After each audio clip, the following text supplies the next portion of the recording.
टीनू चिड़िया और जादुई परी की न्यू कहानी।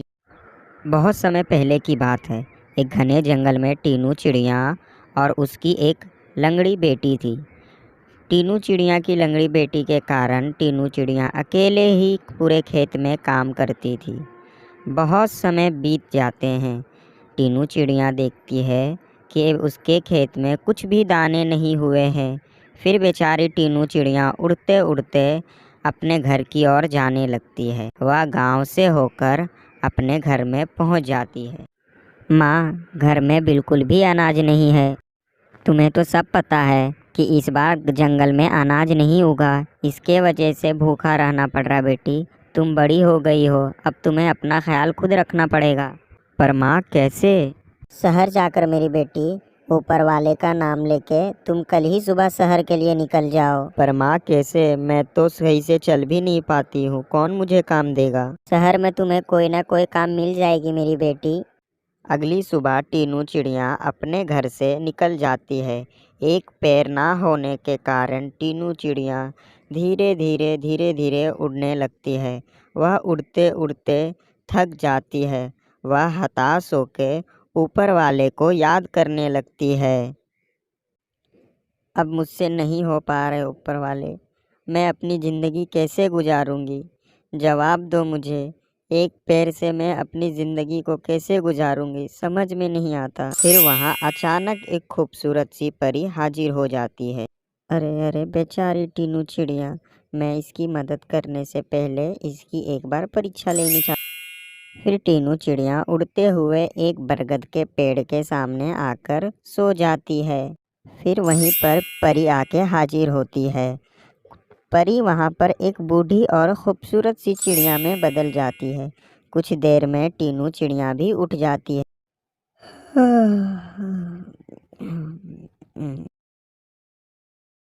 अरे माँ जी, आप यहाँ कैसे? क्या करूँ मेरी बेटी, मैं बहुत बूढ़ी हो गई हूँ ना। मुझे खाना अकेले ही बनाना पड़ता है और यह लकड़ी मुझे लेके जाना है। आज से मैं आपके घर में काम करूँगी माँ जी, और आपके लिए मैं खाना बना दूँगी। तुम्हें देने के लिए मेरे पास कुछ भी नहीं है मेरे बेटे, मैं क्या करूँगी? आपको कुछ भी देने की ज़रूरत नहीं है माँ जी, बस मुझे खाने को दे देना। फिर टीनू चिड़िया उसी बूढ़ी औरत के घर में काम करने लगती है। टीनू चिड़िया की मेहनत देखकर वह बूढ़ी औरत भी समझ जाती है कि टीनू चिड़िया बहुत अच्छी है।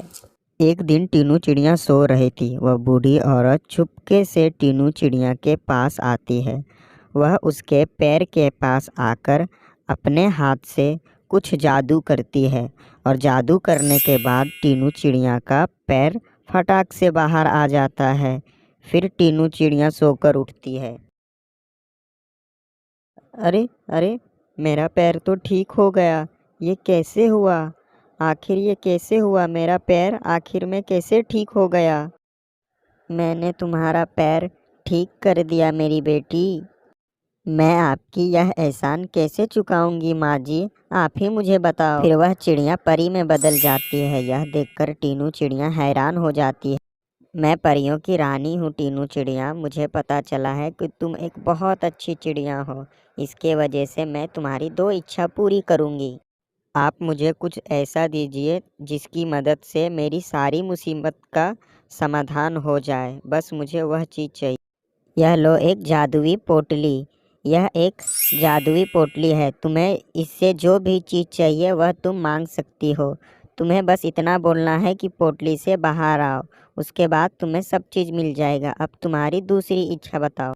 मुझे एक डंडा दीजिए, वह मेरी सारी बात सुने। ठीक है, यह लो एक जादुई डंडा, यह तुम्हारी पूरी बात सुनेगी। ठीक है, मैं चलती हूँ। बहुत भूख लगी है, एक प्लेट चावल लेके आओ पोटली। अरे वाह! फिर वह टीनू चिड़िया पोटली और डंडा लेकर एक शहर की ओर जाने लगती है। टीनू चिड़िया एक जगह पे बैठ जाती है और वह मन ही मन अपने अंदर सोचने लगती है।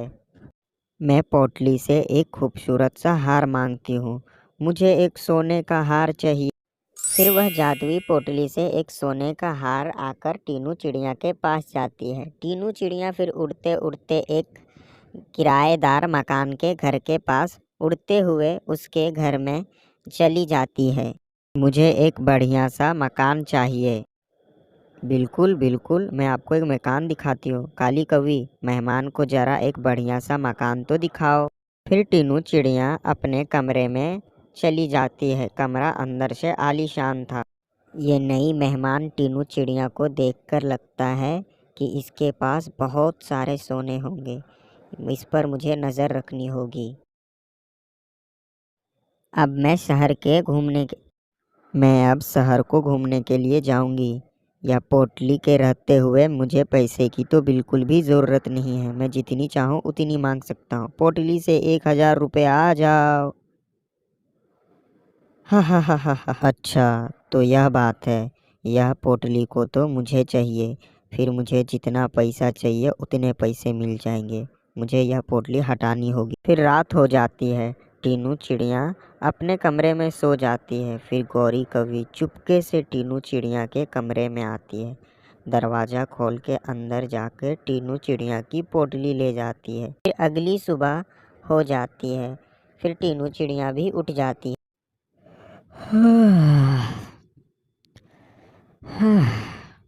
अरे अरे, मेरी पोटली कहाँ है? कहीं भी नहीं है। मैंने तो अपने तकिए पर ही रखा था। लगता है किसी ने चोरी कर ली। अच्छा, मैं उसको ऐसा सबक सिखाऊंगी कि वो ज़िंदगी भर चोरी करना भूल जाएगी। ए मेरे डंडे, जिसने मेरी पोटली को चुराया है उसके पास जाओ, उसको मारते मारते हुए मेरे पास लेके आओ। फिर यह सुनकर डंडा वहाँ से बाहर की ओर जाने लगता है। वह बाहर जाकर गौरी कौवी को ढूंढने लगती है। वह गौरी कौवी के पास जाकर उसे खूब मारने लगती है। बचाओ बचाओ, मुझे इस डंडे से कोई तो बचाओ। बचाओ बचाओ मुझे, बचाओ मुझे, इस डंडे से मुझे कोई तो बचाओ। बचाओ बचाओ, मैं दे दूंगी जो तुम्हें चाहिए, वो सारी चीज़ मैं दे दूंगी। बचाओ। अच्छा हुआ, आज के बाद तुम कभी चोरी नहीं करोगी। तुम्हें एक अच्छा सा सबक मिला है। मैं तुम्हें तभी बचाऊंगी जब तुम चोरी करना छोड़ दोगी। बचाओ बचाओ मुझे, मैं चोरी करना आज के बाद छोड़ दूंगी। बचाओ मुझे। ठीक है मेरे डंडे छोड़ दे उसे। फिर डंडे टीनू चिड़िया की बात सुनकर गौरी को छोड़ देती है। ये लो तुम्हारी पोटली। अगर फिर से किसी के पैसे चोरी किए तो डंडे का खेल फिर से शुरू हो जाएगा। फिर 40 वर्ष बीत जाते हैं। टीनू चिड़िया इन सालों में बहुत बूढ़ी हो जाती है और वह अनाथ आश्रम, हॉस्पिटल और गरीबों की भी वह बहुत मदद करती है। मैंने अपनी ज़िंदगी में बहुत कुछ पा लिया है। अब मुझे यह डंडा और पोटली परी से मिलकर उसे वापस कर देना चाहिए, ताकि यह किसी के गलत के हाथों में ना जाए। गलत के हाथों में जाने से किसी की ज़िंदगी भी बर्बाद हो सकती है। मुझे यह पोटली और यह डंडे परी को मिलके दे देना चाहिए। फिर टीनू चिड़िया उड़ते हुए अपने घर से बाहर निकलती है। फिर वह शहर से बाहर निकलकर उड़ते हुए उसी पेड़ के पास जाने लगती है जहाँ टीनू चिड़िया पहले ही परी से मिली हुई थी।